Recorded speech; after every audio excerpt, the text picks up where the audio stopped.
चंद्राय राधिकाय तदालये कृष्णाय कृष्णभक्ताय तद्भक्ताय नमो नमः।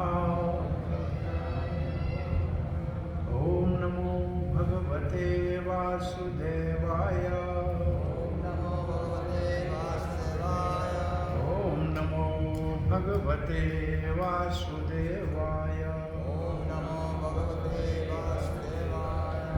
ओम नमो भगवते वासुदेवाय। कृष्णाय वासुदेवाय देवकी नंदनाय च नंदगोपकुमाराय गोविंदाय नमो नमः। नमो महावदन्याय कृष्ण प्रेम प्रदायते कृष्णाय कृष्ण चैतन्य नामनि गौराद्वेषे नमः। जय श्री कृष्ण चैतन्य प्रभु नित्यानंद श्री अद्वैत गदाधर शिवास आदि गौर भक्त वृंद। हरे कृष्णा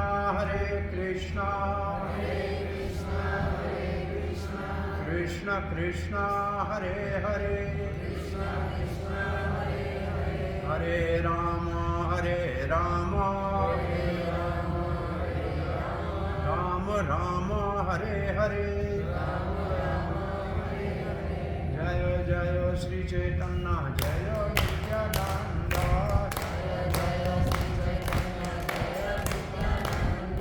जय अद्वैत चंद्र जय गौर भक्त वृंद।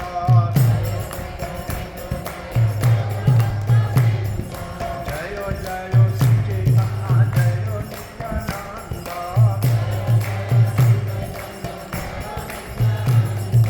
जय अद्वैत चंद्र जय गौर भक्त वृंद।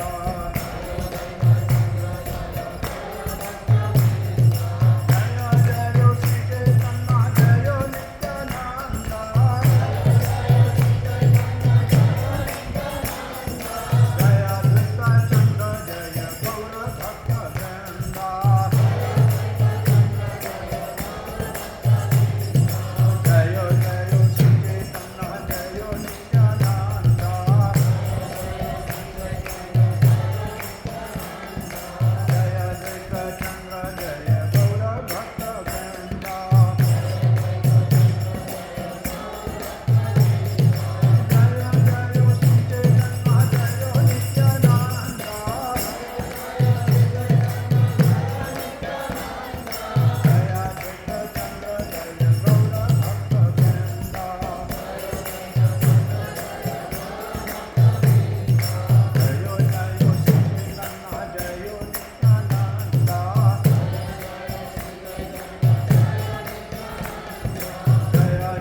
श्री श्री गंधर्विका गिरधारी श्री गौरंगा महाप्रभु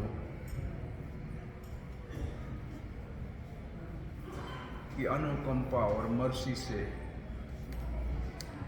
श्री प्रभुपाद जी के चरणों का आश्रय लेकर taking shelter of the lotus feet of most merciful founder Acharya ISKCON,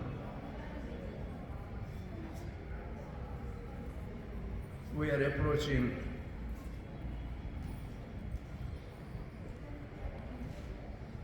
for the Gaur Purnima festival.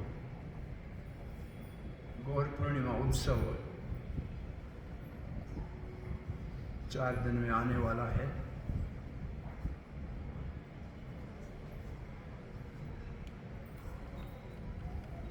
भगवान श्री चैतन्य महाप्रभु, श्री कृष्ण चैतन्य, निमाई पंडित, गौर हरि, विश्वम्भर,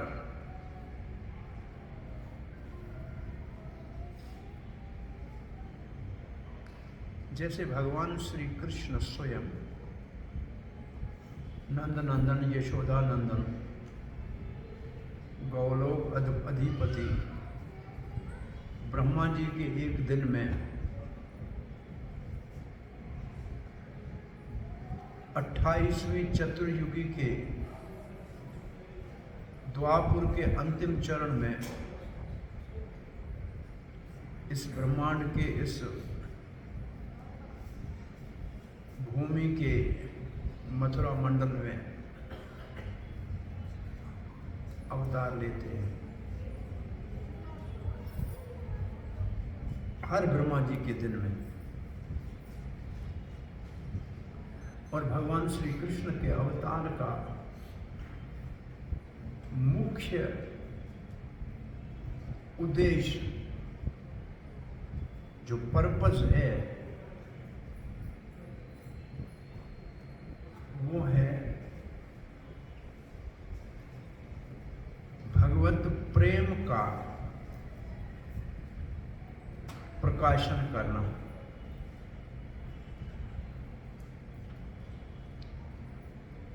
जैसे कोई भी दुनिया में यूनिवर्सिटी कॉलेज नहीं है जिसमें प्रेम का कोई सब्जेक्ट हो। है कोई ऐसा? You know any university or college where there is a subject of love? और इस दुनिया में सब प्रेम करने की मूर्खता करते हैं। Everybody is somehow or other involved in love, और सब frustrated होते हैं। They are all frustrated. Why? मालूम नहीं है किससे प्रेम करना है। So Sri Krishna, when he comes in one day of Brahma, then he brings with him his eternal associate with all mellows. भगवान अपने साथ अपने पार्षद सब लाते हैं जिसके साथ वात्सल्य प्रेम, माधुर्य प्रेम, सखा प्रेम, दास्य प्रेम, इन सब के भक्त साथ लाते हैं। और फिर वृंदावन में 11 वर्ष तक for 11 years उनके साथ मधुर लीलाएं करते हैं। गोकुल में वात्सल्य प्रेम के भक्तों के लिए, वृंदावन में हर्डिंग काउज गौचारण में सखा भक्तों के आनंद के लिए, और फिर नंदगांव से गोवर्धन धारण करने के बाद माधुर्य प्रेम के भक्तों के पोषण के लिए, नरिशिंग के लिए भगवान लीला करते हैं। और जो भगवान से इन संबंधों में जुड़ना चाहता है, any other person who wants to develop relationship with Krishna in one of these relations, he give them invitation. ये भगवान श्री कृष्ण के अवतार का उद्देश्य है। No other purpose. धर्म स्थापना करना विष्णु का काम है, असुरों का संहार करना भी विष्णु का काम है। Shri Krishna is simply coming to distribute, not distribute, to give us the taste of love of God.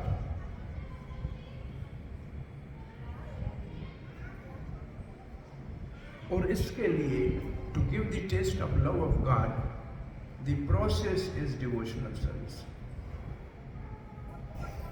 भगवत प्रेम को जो हमारे हृदय में भगवान ने भर के भेजा है, कोई हृदय प्रेम से खाली नहीं है। No heart is vacant, every heart is full of love of God. सब हृदय कृष्ण प्रेम से परिपूर्ण है, मात्र उसको जगाना है, उसको मैनिफेस्ट करना है। सो भगवान श्री कृष्ण अपने लीलाओं के माध्यम से उस प्रेम को प्रकट करने की जो प्रक्रिया है, द प्रोसेस है, वो है भक्ति। भक्ति is a process.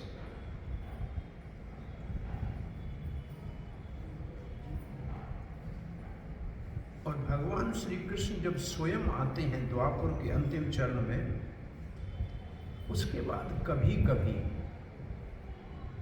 Not always, कभी कभी परम करुणा, मोस्ट मैग्नानिमस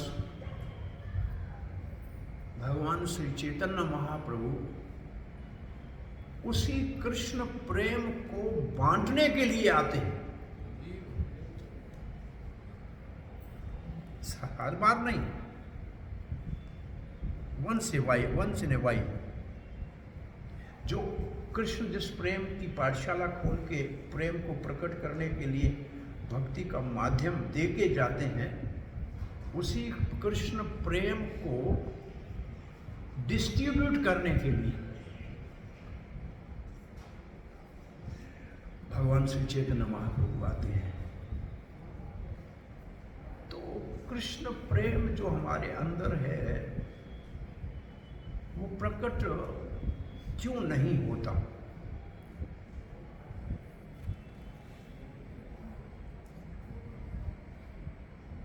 तो एक ये श्लोक चैतन्य चरितामृत के, पहले आप लोग सब चैतन्य, श्री चैतन्य महाप्रभु है कौन सभी जानते हैं इसका अन्वय अच्छी तरह से। कौन है श्री चैतन्य महाप्रभु?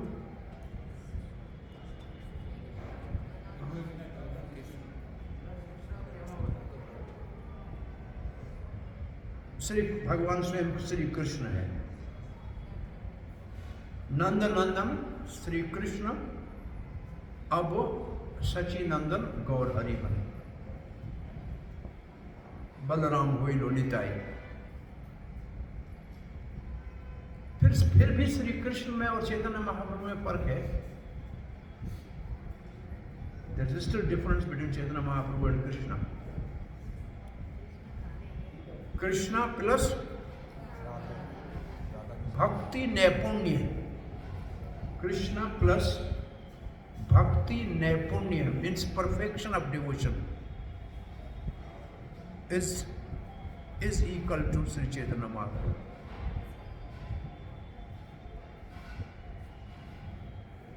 और नैपुण्य भक्ति में कौन है जो कृष्ण को अपने बस में कर सकता है? राधा रानी। नैपुण्य भक्ति में निपुणता मीन्स परफेक्शन, वो राधा रानी है।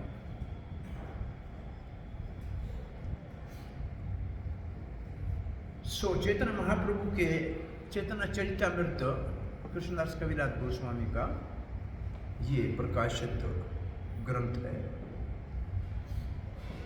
जिसको श्रील प्रभुपाद ने भागवत के कार्य को भी रोककर और इसको प्रकाशित किया।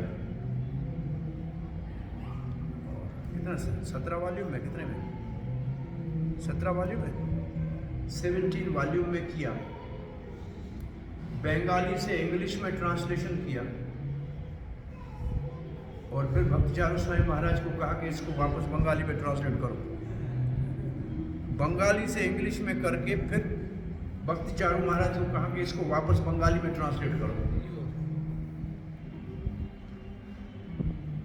सो एक बार श्री प्रभुपाद कलकत्ते में प्रोग्राम से उतर के आ रहे थे तो स्टॉल में बाहर बहुत सारे बंगाली स्वीट पड़े थे। तो उसने कहा प्रभुपाद बहुत अच्छा बंगाली स्वीट है, ले लीजिए। प्रभुपाद ने कहा बंगाली स्वीट कौन सा है? संदेश है, रसगुल्ला है। I know only one Bengali sweet. Prabhupada ने कहा मैं सिर्फ एक बंगाली स्वीट जानता हूँ। यही तो बंगाली स्वीट है, आप कौन सी बंगाली स्वीट जानते हैं? तो प्रभुपाद ने कहा the Bengal sweet Bengali is Chaitanya चैतन्य।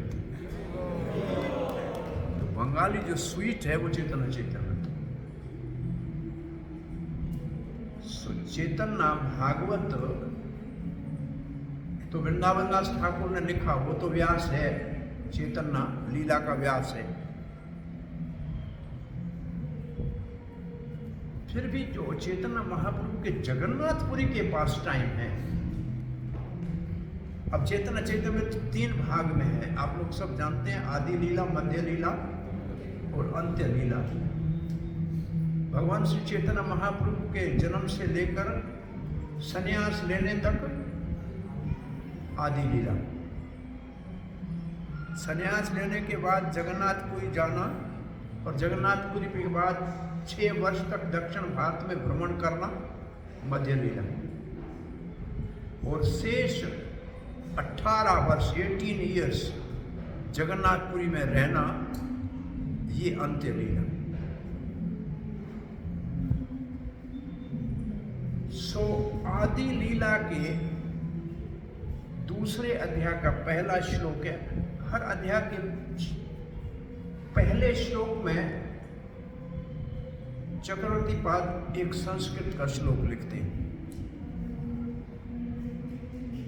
और फिर बंगाली भाषा में उसका सारांश देते हैं। तो ये श्लोक है, श्री चैतन्य प्रभु वंदे। हम वंदना करते हैं भगवान श्री चैतन्य महाप्रभु की, उसको प्रणाम करते हैं, उसकी वंदना करते हैं। वंदना का मतलब है उसके गुणगान करते हैं, ग्लोरीफाई करते हैं, टू ऑफर ओबीसेंसेस। वंदन करने का, नमन और वंदन, हम भगवान के पास जाते हैं तो नमन करते हैं। तो कितने प्रकार का नमन है? नमन कितने प्रकार का है? माता जी के लिए पांचांग प्रणाम, कितना? और पुरुष के लिए षष्टांग। फिर एक अष्टांग है, वो क्या है? अष्टांग प्रणाम कहते हैं क्या? दंडवत प्रणाम को अष्टांग भी कहते हैं। तो वो 2 दूसरे कौन से अंग हैं? 6 अंग तो कौन से? 2 घुटने, 2 हाथ, छाती और माथा। माता जी का छाती धरती पे नहीं लगना चाहिए, पृथ्वी उसको स्वीकार नहीं करती। तो 2 और कौन से अंग हैं? टंग, उससे वह प्रार्थना करनी है, वंदना करनी है। और मन, उससे भगवान का चिंतन करना है। तो 2 अंग है, माइंड एंड टंग। तो टंग से क्या करेंगे? वंदना। जैसे आप यहाँ आते हैं, प्रणाम करते हैं, तो होना ये चाहिए, पहले प्रभुपाद जी को देखेंगे, फिर भक्ति सिद्धांत सरस्वती को प्रणाम करेंगे, फिर गौर किशोर दास बाबा जी को प्रणाम करेंगे, फिर भक्ति विनोद ठाकुर को, फिर गौर किशोर दास बाबा जी को, फिर चेक गोस्वामी को।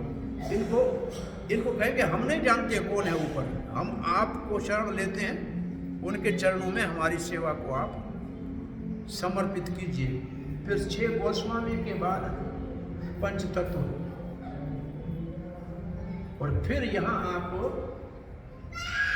कृष्ण को प्रणाम करेंगे। वंदना कैसे करेंगे? हे कृष्णा करुणा सिंधु दीनबंधु जगतपते गोपीकांत राधाकांत नमोस्तुते। फिर राधा रानी को वंदना कर देंगे, तब तक कंचन गौरंगी। फिर चैतन्य महाप्रभु को प्रणाम करेंगे। नमो महावदनाय कृष्ण प्रेम प्रदाय ते कृष्णाय कृष्ण चैतन्य नामनि घोरात्वेचन। तो इसको कहते वंदे। और ये प्रणाम करते समय करना चाहिए। और मन से क्या करेंगे? मन से आज भगवान ने कैसा वस्त्र पहने हैं, कैसी मालाएं हैं भगवान की, इनसे अपने मन में चित्र बनाना है भगवान को। इसे मन में भगवान को बिठाना है। ये वंदना का, ये सब वंदना के अंतर्गत आता है। तो हम श्री चैतन्य महाप्रभु को वंदना करते हैं। श्री चैतन्य प्रभु वंदे। क्यों करें वंदना? बालो अपि यद अनुग्रहात्। बच्चा कोई हो, बच्चे का परिभाषा है अनपढ़। बच्चे का मतलब जो अनपढ़ हो, जिसको बहुत बड़ा कोई शास्त्रों का ज्ञान नहीं है, one who is not very much well versed in scripture. बाल इज लाइक ए चाइल्ड। अनुग्रहात्, अनुग्रह का मतलब मर्सी, अनुग्रह, अनुग्रह कृपा। यहां प्रभुपाद लिखते हैं अनुग्रह, अनुग्रहात् बाय द मर्सी, अनुग्रह।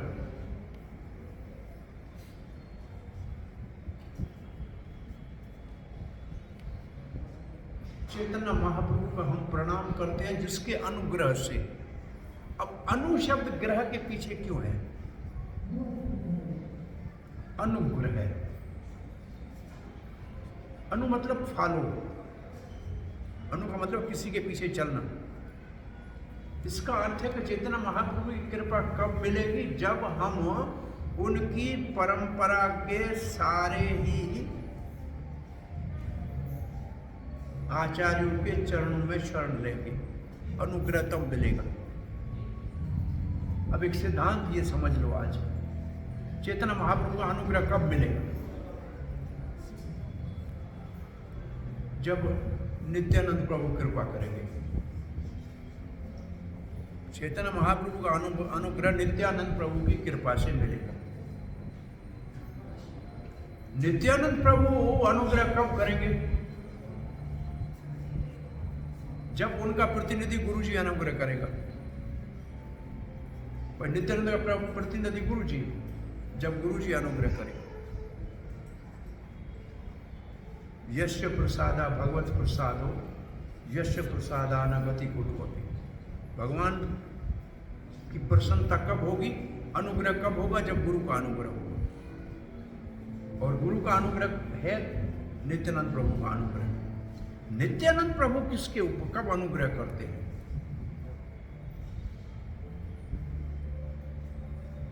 चैतन्य महाप्रभु कृष्ण प्रेम। अच्छा, यहाँ फिर एक बात और कहें, अनुग्रह चैतन्य महाप्रभु का एक मुख्य अर्थ ये है कि कृष्ण प्रेम की प्राप्ति हो। चैतन्य महाप्रभु का अनुग्रह क्या है? कृष्ण प्रेम की प्राप्ति हो। ये है चैतन्य महाप्रभु का अनुग्रह। क्यों? इसी काम के लिए चैतन्य महाप्रभु आए हैं। किस काम के लिए आए हैं? निज गुप्त वित्तम, अपना कॉन्फिडेंशियल जो वेल्थ है, वो क्या है? Confidential wealth. निज गुप्त वित्त क्या है? स्वनाम, स्वनाम अमृत। इसका मतलब हरे कृष्ण महामंत्र। ये देने के लिए ये भक्ति विनोद ठाकुर गाते हैं कि जीव जागो में गाते हैं कि आप भगवान से वचन करके आ जाए, चैतन्य महाप्रभु हरे कृष्ण मंत्र लाए हैं और मांग के ले लो। ले ही मांगे। हरे कृष्ण मंत्र महाप्रभु लाए हैं, मांग के ले लो। तो हमको कृष्ण प्रेम चाहिए, वो चैतन्य महाप्रभु से मिलेगा, कृष्ण से नहीं मिलेगा। कृष्ण से नहीं मिलेगा, चैतन्य महाप्रभु से मिलेगा। मुक्ति मिल जाएगी कृष्ण से। कृष्ण प्रेम है ही नहीं कृष्ण के पास, कृष्ण प्रेम कहां से आएगा? कृष्ण प्रेम तो कृष्ण के भक्तों के पास है। तो कृष्ण प्रेम किसी को भी दुनिया में चाहिए तो मात्र चैतन्य महाप्रभु दे सकते हैं, या राधा रानी दे सकती है। चैतन्य महाप्रभु दे सकते हैं या राधा रानी दे सकते हैं।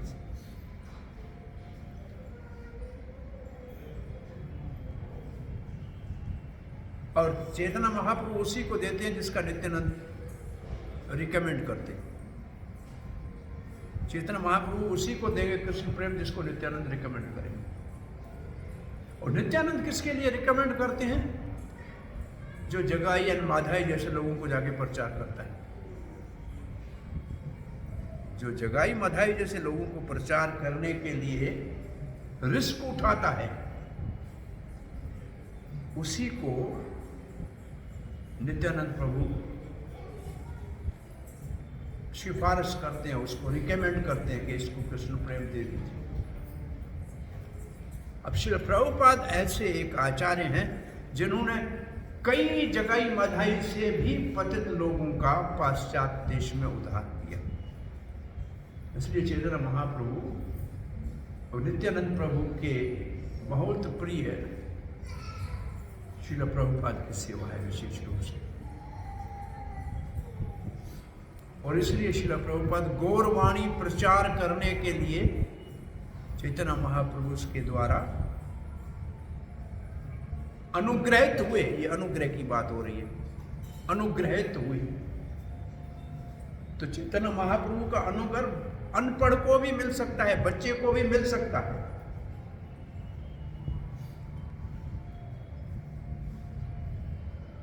नहीं अगर चैतन्य महाप्रभु का अनुग्रह मिला तो क्या होगा? तो लिखा है तरेन नाना मत ग्रह।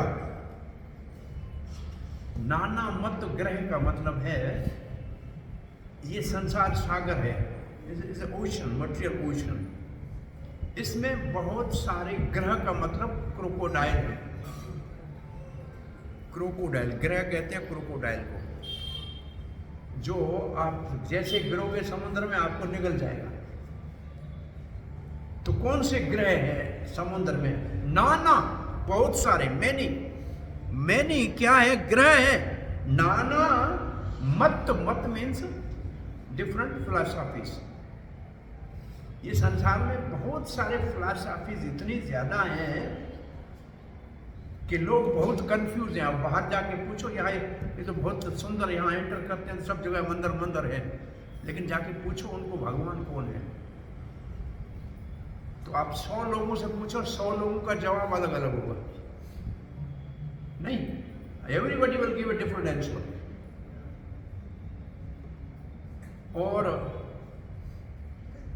और मंदिर में क्यों जाते हो ये जाकर सबसे पूछो। कभी पेन पेपर लेके बाहर खड़े हो, क्यों जा रहे हो मंदिर में, पूछना उनसे। आपको एक आंसर भी नहीं मिलेगा कि भगवत प्रेम प्राप्त करने के लिए जा रहे हैं। You will not get one answer like that। ये सच है कि झूठ है? क्यों जा रहे हैं? प्रार्थना करने जा रहे हैं। काय की प्रार्थना करोगे? क्या क्या मांगोगे? सुखी हो जाए। किससे कैसे सुखी होगी? सुख होने के लिए क्या चाहिए? हाँ, धन मिल जाए, धन मिल जाए, यही कहेंगे सब। नहीं, हमको तो इसके ऊपर हंसी आती है कि सब मांगते क्या है भगवान से? क्या मांगने जाते हैं? हाँ, क्या मांगने जाते हैं भगवान से? धन। धन को क्या कहते हैं भारतीय भाषा में? लक्ष्मी। और लक्ष्मी भगवान के क्या लगती है? हाँ, अब बताओ कि कोई जाके भगवान को कहे कि आपकी पत्नी दे दो, तो क्या भगवान दे देंगे? इसका मतलब वो मगरमच्छ के मुंह में गया कि नहीं गया? ना भाई, ये मांगने की चीज है क्या? अरे जाके कहो, माता पिता है, हम भगवान के शरण में जा रहे हैं। वेद ने हमको पहले दिन से पढ़ाया। हम बच्चे, आप लोग सब बच्चे थे, मंदिर में कभी गए होंगे, तो ये मंत्र वेद का सब सबने सुना हो गया, तुम्हें वो माता च पिता, तुम्हें यही कहते हैं ना। तो भगवान माता पिता का हो ना, तो धन क्यों मांग रहे हो भाई? माता पिता से तो आशीर्वाद लेनी चाहिए ना, अनुग्रह उनका लेना चाहिए, ब्लेसिंग लेना चाहिए। क्योंकि सब लोग जो है, बहुत से फिलॉसफीज जितनी भी हैं भारतवर्ष में, उससे इतने कंफ्यूज हैं, इतने कंफ्यूज हैं। नाना मत ग्रह व्याप्तम सिद्धांत सागरम, उन सब डिफरेंट टाइप के फिलॉसफी के मगरमच्छों के, जो क्रोकोडाइल है, उसके बीच से जो वास्तविक सिद्धांत है कृष्ण प्रेम का, वो एक छोटा बच्चा भी चैतन्य महाप्रभु अगर कृपा करे तो जान सकता है। अब श्री प्रभुपाद ने ट्रांसलेशन लिखा है, I offer my obeisance to Shri Chaitanya Mahaprabhu, by whose mercy even an ignorant child can swim across the ocean of conclusions about the ultimate truth, which is full of crocodiles of various theories. ये सागर को पार कर जाएगा, बच्चा भी पार कर जाएगा, जिसके अंदर बहुत बड़े मगरमच्छ है। और उन मगरमच्छ कौन से? प्रभुपाद जी की भाषा सुनिए। By the mercy of Supreme Personality of God and Sri Chaitanya Mahaprabhu, even an inexperienced boy with no educational culture can be saved from ocean of nescience, which is full of various type of philosophical doctrines that are like dangerous aquatic animals. Educational culture से बच्चा, उसको educational culture नहीं है, वो भी इस संसार सागर के मगरमच्छों से बच के दूसरे किनारे चला जाएगा। वो कौन सी है? देखो, पहला, द फिलॉसफी ऑफ बुद्धा, शून्यवाद। प्रभुपाद के प्रणाम मंत्र है शून्यवाद। शून्यवाद से प्रभुपाद जी ने बचाया।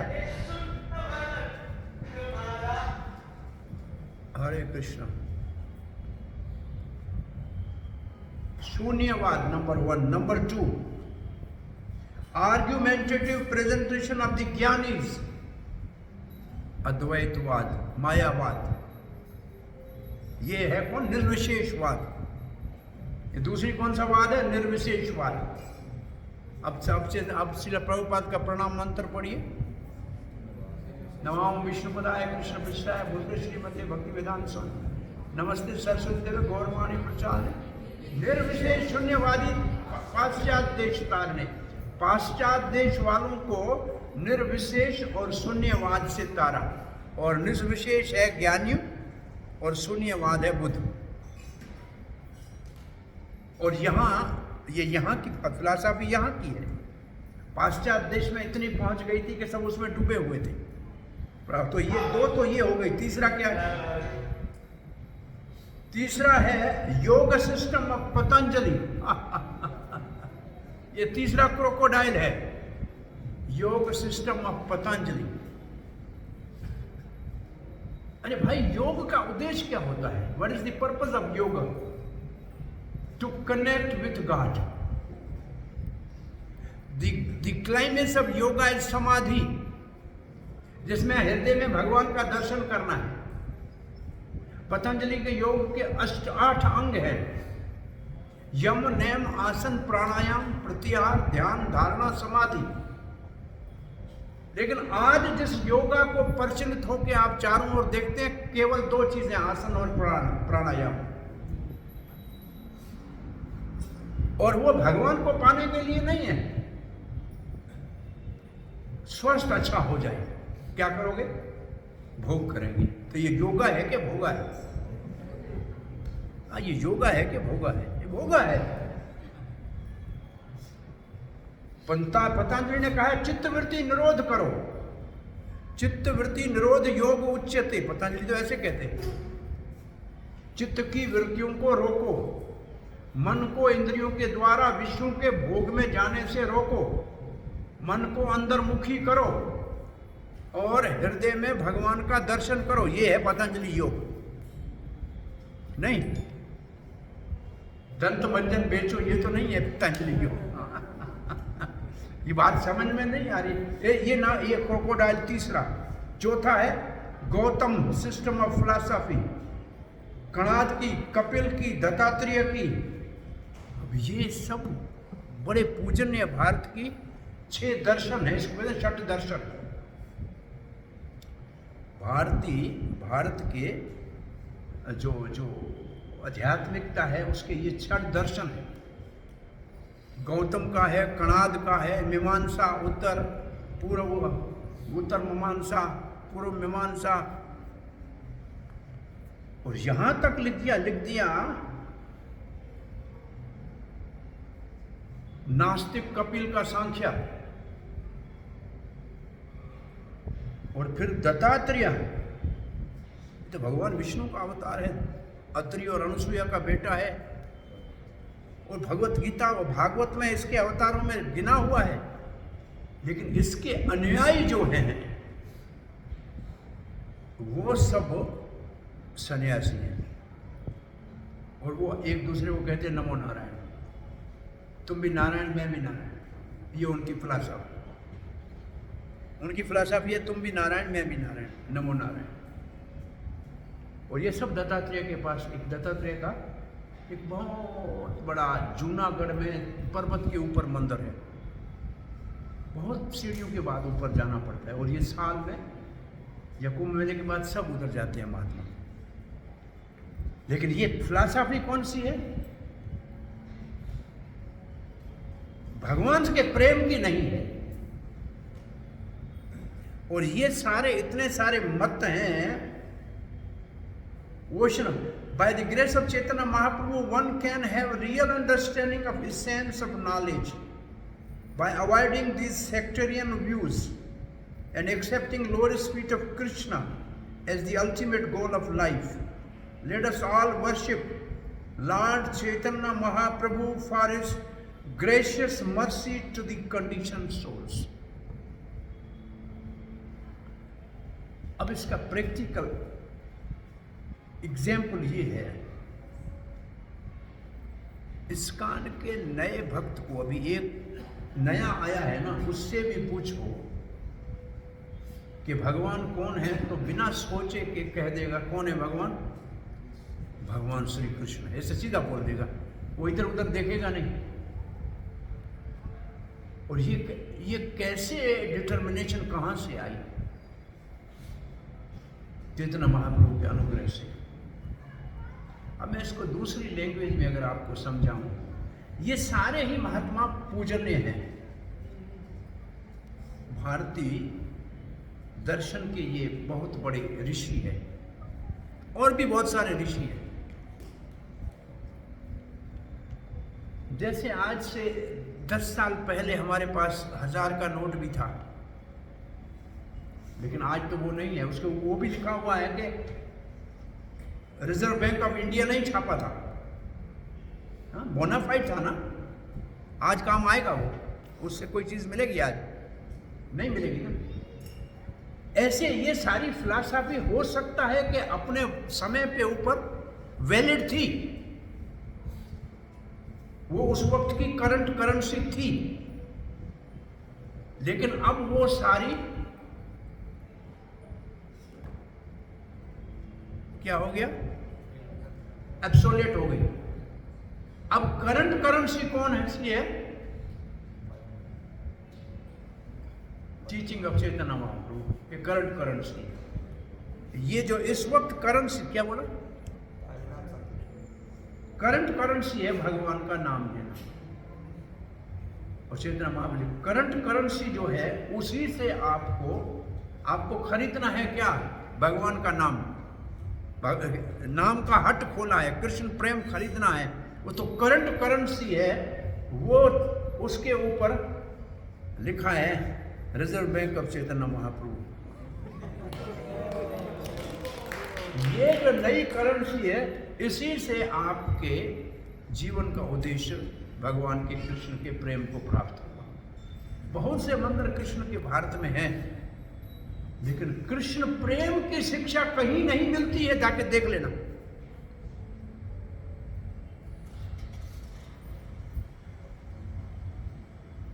चैतन्य महाप्रभु आए ही कृष्ण प्रेम को देने के लिए। भगवान श्री कृष्ण की लीला की परिकाष्ठा है रास लीला। क्लाइमैक्स जो लीला का है वो रास लीला है। और रास लीला में भगवान श्री कृष्ण ने गोपियों को कहा कि मैं आपका ऋण नहीं चुका सकता। I can not repay you, I am indebted to you. आपने मेरे लिए जो किया, घर छोड़ा, परिवार छोड़ा, लोक लज्जा छोड़ी, जो आपने मेरे लिए किया उसका मैं ऋण नहीं चुका सकता। सो भगवान Shri Krishna was actually indebted to the gopis of Vrindavan because of their sarvadharman parityaja. They were the example of sarvadharman parityaja and they are the example of man mana bhav mat bhakta. ये गोपियां हैं जिसने मन अपना भगवान को दिया है, और एग्जाम्पल दूसरा नहीं मिलेगा जिसने मन भगवान को दिया हो। भगवान कहते हैं उद्धव को, मन मनस का मद, मन मनस का, उनका मन मेरे पास है। मद अर्थ त्यक्त जीविता, मेरे लिए वो अपने जीवन को त्याग सकती है। ये गोपियों के लिए भगवान ने कहा है उद्धव जी को। सो गोपियों को भगवान ने कहा कि मैं आपका ऋण उतार नहीं सकता। अब रास लीला का प्रसाद या कृपा, श्री कृष्ण भगवान ने सोचा कि मुझे ऋण उतारना है गोपियों का, कैसे उतारूं? गोपियों ने मेरे लिए क्या किया? घर छोड़ा, परिवार छोड़ी, लोक लज्जा छोड़ी, मैंने कब ऐसे किया? तो अब मैं गोपियों के ऋण उतारने के लिए कलिकाल में धरती के ऊपर जाकर, जैसे गोपियां कृष्ण कृष्ण करती थी उसके विरह में, ऐसे मैं कृष्ण कृष्ण हाथ ऊपर उठा के करूंगा। सो रास लीला के प्रसाद के रूप में हम कलयुग वालों का भाग खुल गया कि भगवान श्री कृष्ण ने गोपियों का ऋण उतारने के लिए चैतन्य महाप्रभु के रूप में 24 सालों में घर छोड़ा, समाज के सारे नियमों को छोड़ा, हाथ ऊपर उठा के भारत में पैदल बिना चप्पल पहने, और नवद्वीप से चल के जगन्नाथपुरी तक पैदल, जगन्नाथपुरी से चल के पूरा दक्षिण भारत, और यहाँ से सीधा बॉम्बे तक, और बॉम्बे से फिर घूमते हुए वापस जगन्नाथपुरी, फिर जगन्नाथपुरी से बंगाल, फिर बंगाल से वृंदावन तक, उत्तर और दक्षिण भारत में हाथ ऊपर करके सब जगह कृष्णा कृष्णा कृष्णा कृष्णा कृष्णा है, कृष्णा कृष्णा कृष्णा कृष्णा कृष्णा है, राम राघव राम राघव राम राघव रक्षा मां, कृष्णा केशव पाही माम, ये गाया।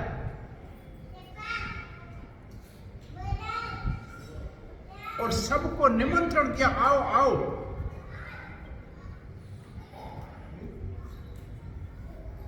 कोई कंडीशन नहीं रखा चैतन्य महाप्रभु ने, तुम्हारी योग्यता है या नहीं है। एक बार चैतन्य महाप्रभु के शरण में जाओ, कृष्ण प्रेम आपको सरलता से मिल जाएगा। नेक्स्ट वर्ष में लिखा है, O most merciful Lord Chaitanya, may the nectarean Ganges water of your transcendental activities flow on the surface of my desert like tongue Chaitanya Mahaprabhu आपके अमृतमयी गंगा की धारा के दिव्य लीलाओं का अमृत मेरी जीभा के ऊपर पड़े।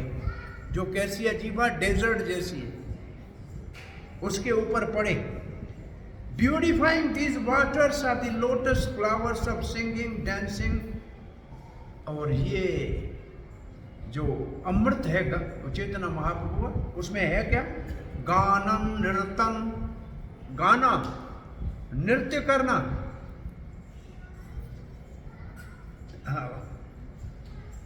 singing, dancing, loud chanting of Krishna's holy name, which are the pleasure abodes of unallied devotees.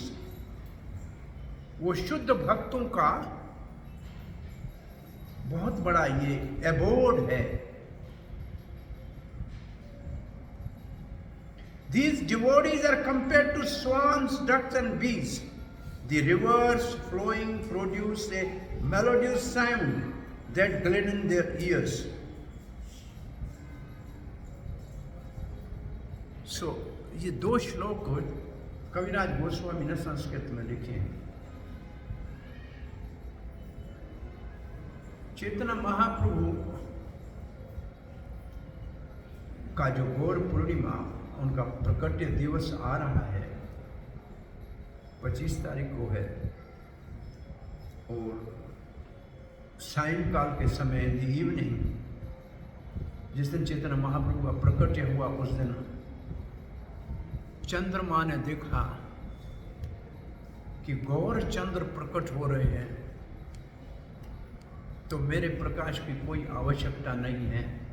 इसलिए चंद्र ने अपना मुंह छुपा लिया, चंद्र को ग्रहण लग गया।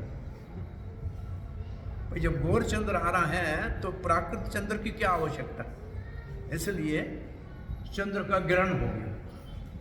और चैतन्य महाप्रभु के आने का उद्देश्य था कि सबके मुख से हरि के नाम का उच्चारण हो। और भारत में ये एक कल्चर है कि ग्रहण के दिन सब लोग नदी में स्नान करते हैं और भगवान का नाम गाते हैं और दान करते हैं।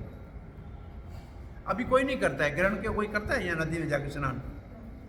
ग्रहण को कोई फॉलो नहीं करता है। पहले हम बच्चे थे तो खाना वाना नहीं मिलता था ग्रहण के टाइम पे, बंद खाना। स्नान करके आओगे, ताजा पानी लाओगे, फिर खाना बनेगा, फिर खाया जाएगा। और जब स्नान करने जाते थे, रास्ते में गरीब लोग बैठे थे, उनको दान देते थे। अब किसी को कोई परवाह नहीं है ग्रहण का। लोगों ने कहा क्या करेगा हमारा ग्रहण?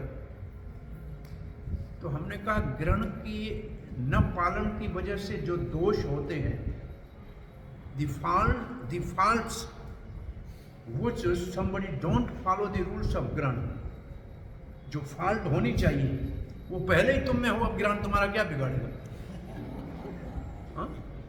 You are already so fallen, so what ग्रहण विल डू फॉर यू? अब क्या बिगाड़ेगा ग्रहण आपका? करो ना करो क्या फर्क पड़ता है? एक व्यक्ति गया ज्योतिषी के पास, कहा हमारा घर में बहुत बीमारी है। बोला शनि का दोष है, पूजा कराओ, 500 रुपये की पूजा करो। 500 रुपये तो है ही नहीं, 250 रुपये की पूजा तो करा लो, 251, 251। और आज नहीं है 101, नॉट पॉसिबल। 51 छोटी पूजा करा लो, नॉट पॉसिबल। भाई 21 रुपये की तो पूजा करा सकते हो, 21। 11 रुपये की कराओगे, 5 रुपया है। जा मौज कर, क्या तेरा शनि बिगाड़ेगा? तेरे पास है क्या जो बिगाड़ेगा? अब तेरा शनि क्या करेगा? सो कलयुग के लोगों का हाल तो ये है, क्या करेगा शनि उनका? सो उस दिन ग्रहण लगा हुआ है, लिखा है। हिंदू तो अपने नेम के अनुसार स्नान करके हरि बोल हरे कृष्ण गा रहे थे, परंतु उस वक्त में शासन तो मुस्लिम था। वो हुसैन शाह का शासन था। मुसलमान जो थे बाहर खड़े हुए, वो हंस रहे थे, हे हरि बोल करता है, हे हरे कृष्णा बोलता है। वो भी बोल तो रहे थे हरे कृष्णा और हरि बोल, उनके मुख से भी ये निकल रहा है। तो चैतन्य महाप्रभु प्रकट हुए तो साथ में सबको हरि नाम उसी समय जपाया। अब छोटे बच्चे थे, स्त्रियां देखने आती थी तो वो रोने लगते थे, तो सारी स्त्रियां गाती थी हरे कृष्णा, बड़े हंसने लगते थे। तो फिर ये तो उनको पता लग गया कि इसको खुश करना है तो हरे कृष्णा गाना है, और उन्होंने नाम दिया गौर हरि। जो स्त्रियां आती थी उनको देखती थी, उसके रंग को इतना सुंदर है, उसका नाम दे दिया गौर हरि। और आके कीर्तन करती, नहीं कीर्तन करती रोना चालू, और कीर्तन करो रोना बंद। सुचेतना महाप्रभु का जो एक बाहर का मुख्य अंग संसार के कल्याण के लिए है, वो है सबको हरिनाम संकीर्तन, गानन, नर्तन। ये जो नृत्य शब्द है, इसके लिए श्रील प्रभुपाद के एक बहुत पहले सन्यासी शिष्यों में, जिन्होंने बंगाली भाषा को भी सीखा था और पहला किताब वैष्णव सांग वाला लिखा था, अच्युतानंद स्वामी, उसने एक किताब लिखा है ब्लेजिंग साधु। किताब का नाम है ब्लेजिंग साधु। उसने लिखा है जो भगवान के नाम के कीर्तन में नृत्य नहीं कर सकता है वो साधु ही नहीं है। और कहा श्रील प्रभुपाद 70 के तो लैंड किया था, 70th बर्थडे तो उनका जलदूता में हुआ था, तो 71 में तो वो 70th बर्थडे तो जलदूता में हुआ। और वो उस उम्र के आदमी कीर्तन में नृत्य करते थे। तो नृत्य करना कीर्तन में, ये परंपरा चैतन्य महाप्रभु के कीर्तन में है। और अन्य स्थानों के इस कीर्तन की ऐसी परंपरा थोड़ी सी महाराष्ट्र में, वो भी एक व्यक्ति की, सबकी नहीं। जो कथा करेगा वही थोड़ा सा खड़ा होगा, लेकिन सब नहीं। एक प्रोफेसर भाषा नाम है इंग्लैंड का, जिन्होंने किताब एक लिखा था वंडर्स दैट वाज इंडिया। फिर वो वैष्णव कल्चर के ऊपर रिसर्च करने के लिए कलकत्ता में उतरा। उसने कहा मैंने देखा कुछ लोग गांव के पंच तत्व को मूर्ति लेकर और कीर्तन कर रहे हैं, मृदंग बजा रहे हैं, खरताल बजा रहे हैं, नाच रहे हैं। तो मैं जाके उनके पास खड़ा हो गया, आधा एक घंटा मैं उनके साथ सुनता रहा। फिर आस्ते आस्ते मेरे भी पांव चलने लगे, और एक घंटे के बाद मैंने देखा कि मैं नाच भी रहा हूँ, मैं ताली भी बजा रहा हूँ और मैं गा भी रहा हूँ, जो मैं इस काम के लिए आया नहीं था, लेकिन मैं उसमें रम गया। एक घंटा मैं उनके साथ कीर्तन करता। ये है चैतन्य महाप्रभु के कीर्तन का प्रभाव। जो व्यक्ति पढ़ा लिखा एक रिसर्च करने के लिए आया था, वो उसमें इतना उसका प्रभावित हो गया, इतना इन्फ्लुएंस हो गया, बिना किसी प्रयास के अपने अंदर से उसने कहा मुझे वो दिन में जो मैंने नृत्य किया, कीर्तन किया, जो उस दिन का मुझे एक एक्सटेटिक फीलिंग है, मैं दुनिया के और किसी टेस्ट में वैसा टेस्ट आज तक नहीं आया। उसने अपना वो एक आर्टिकल लिखा है कि मैंने कैसे गौर चरण चैतन्य महाप्रभु इस कीर्तन का अनुभव जीवन में किया। अभी भी चैतन्य महाप्रभु कहते हैं कृष्ण की पूजा कलयुग में हरे कृष्ण मंत्र से होती है, और वास्तव में चैतन्य महाप्रभु की पूजा हरे कृष्ण मंत्र से होती है। और जिस मंत्र के गाने के साथ नर्तन गानन और नृत्य भी करते हैं और गाते हैं, वो चैतन्य महाप्रभु को बहुत जल्दी आकर्षित करता है। इसलिए संकीर्तन मूवमेंट चैतन्य महाप्रभु का जो मुख्य उद्देश्य है, संकीर्तन आंदोलन की स्थापना करना, the revolution by congregational chanting of the holy name and dancing. और इस्कॉन सारी दुनिया में जो इस्कॉन इस्टेब्लिश हुआ है, श्री प्रभुपाद जी कह रहे थे, पिट्सबर्ग एयरपोर्ट से जा रहे थे न्यू वृंदावन, जो उनको लेने आए थे, उनको कहा हमने इस मूवमेंट को पूरी दुनिया में 2 चीज़ों के माध्यम से स्प्रेड किया, एक स्वीट कीर्तन हरे कृष्णा और दूसरा डिस्ट्रीब्यूटिंग प्रसाद। 2 ही काम से दुनिया के अंदर ये इस्कॉन के उस समय में 100 से अधिक केंद्र स्थापित हुए थे, हजारों भक्त बने थे 2 काम से, कीर्तन और प्रसाद। फिर एक दिन प्रभुपाद जी ब्रह्मानंद स्वामी को कह रहे थे कि ब्रह्मानंद जी, पहले तो हमारे पास प्रसाद का भी व्यवस्था नहीं था, we are not having the facility for distributing prasad. Prabhupada ji लिखते हैं कि मैं जब पहले प्रवचन देता था, 8, 10, 20 लोग आते थे, तो मैं देखता था एक सेब मेरे पास है, तो मैं गिनता था आदमी कितने हैं, चाकू से उतने टुकड़े करता था और हर एक को 1 टुकड़ा प्रसाद देता था। तो एक बुद्धिमान व्यक्ति ने सोचा, प्रसाद में तो कभी केला भी आया होगा, कभी अंगूर भी आया होगा, लेकिन प्रभुपाद ने एप्पल को ही क्यों काट के बात लिखी, एप्पल का ही क्यों लिखा? बोला क्योंकि एप्पल से इस दुनिया के अंदर बहुत से बड़े रिवॉल्यूशन हुए। एक एप्पल तो हेवन में गिरा था, आदम ने खाया, ये दुनिया बन गई। एक एप्पल पेड़ से गिरा, न्यूटन ने देखा, न्यूटन का लॉ ग्रेविटी बन गया, साइंस हो गई। एक एप्पल का रिकॉर्ड इंग्लैंड से एक बार प्रकाशित हुआ, जॉर्ज हैरिसन वालों का, पॉप म्यूजिक पूरी दुनिया में फैल गया ये एप्पल की वजह से। एक एप्पल का कंप्यूटर और मोबाइल जब से आया, तब तो आईटी इंडस्ट्री में एप्पल छा गया। लेकिन ये सब एप्पल नकली हैं, असली एप्पल प्रभुपाद ने बांटा और ये इस्कॉन पूरी दुनिया के अंदर फैल गया। ये एक एप्पल का चमत्कार है। तो प्रसाद भी नहीं था। कीर्तन जो है, चैतन्य महाप्रभु की प्रसन्नता चाहिए, कृष्ण प्रेम चाहिए, तो हमें हरि नाम संकीर्तन करना चाहिए। ये आज के दिनों में उतना प्रचलित नहीं है जितना आज से 15 साल पहले था। उतना कीर्तन बहुत आवश्यक है।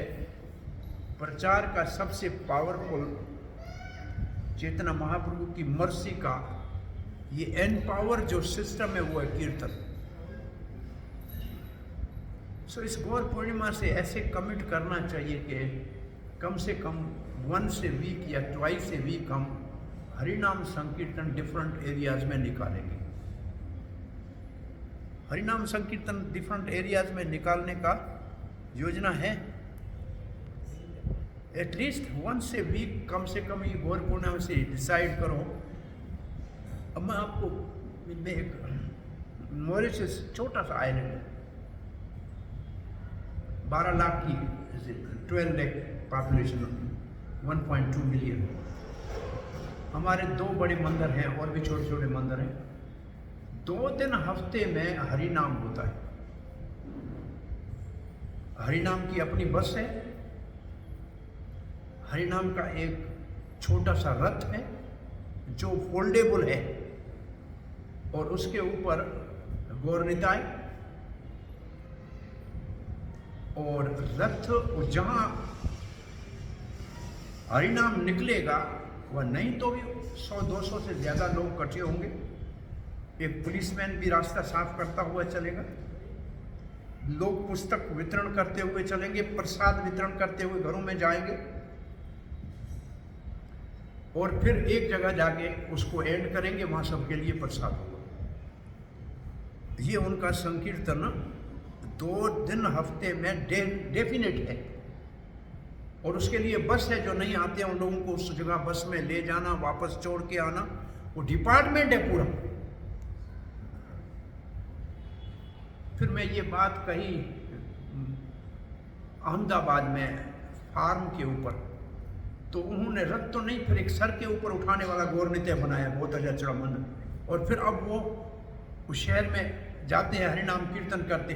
हमारा कल्चर ऐसा है, आप वो रथ ले कहीं से गुजरोगे, लोग अपने घरों से निकल के आएंगे, उसको प्रार्थना करेंगे, आरती करेंगे, उनको दर्शन मिलेगा, और एक पूरा वो एरिया में स्पिरिचुअल वातावरण हो जाएगा। तो ये एक बहुत पावरफुल तरीका, मोस्ट पावरफुल मेथड है महाप्रभु की मर्सी को डिस्ट्रीब्यूट करने का। तो ये हमारा एक डिपार्टमेंट, उसका हमारे संकीर्तन के, प्रभुपाद का संकीर्तन is 2 parts, 1 is book distribution and 2nd is chanting of the holy name. तो ये जो संकीर्तन हमारा है, ये प्रभुपाद के समय में और प्रभुपाद के गोलोक जाने के बाद भी 10-1 साल तक ये संकीर्तन बहुत पावरफुल था।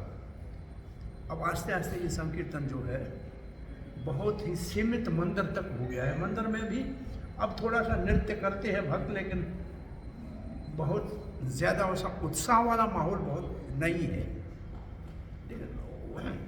कोई कांग्रीगेशन की एरिया किसी में डिमार्केट करना चाहिए कि इस सप्ताह में इस एरिया में होगा, उनको बता दिया जाए पहले, हमारे कांग्रीगेशन वाले कौन है, वहाँ किसके घर में एंड होगा, किस जगह से शुरू होगा, कौन सा रूट होगा, जैसे रथ यात्रा का होगा। ऐसे अपने मंदिर के 10 किलोमीटर में कम से कम ऐसे संकीर्तन को करना चाहिए, ताकि बहुत से लोगों को प्रेरणा मिले। फ्लायर, मंदिर का फ्लायर, मंदिर हमारा कहाँ है, संडे फीस्ट का फ्लायर, ऐसे प्रचार के लिए युद्ध कौन, वो सब आपका प्रोग्राम ऐसे लोगों तक संकीर्तन के माध्यम से जाना चाहिए। और संकीर्तन पहले डबल संकीर्तन 7 था, भक्त 4-5 होते थे, 2 बीच में कीर्तन करते थे, 2 साइड में बुक डिस्ट्रीब्यूशन करते थे, और इस तरीके से वो चलते रहते थे सुबह से शाम तक। ये उनका कंटिन्यूस। गौर हरि की जय, श्री गंधर्वी का गिरधारी की जय। सो इस गौर पूर्णिमा से संकीर्तन के लिए एक योजना बनानी चाहिए, क्योंकि ये संकीर्तन ही मोस्ट सक्सेसफुल चैतन्य महाप्रभु की मर्सी को डिस्ट्रीब्यूट करने का साधन है।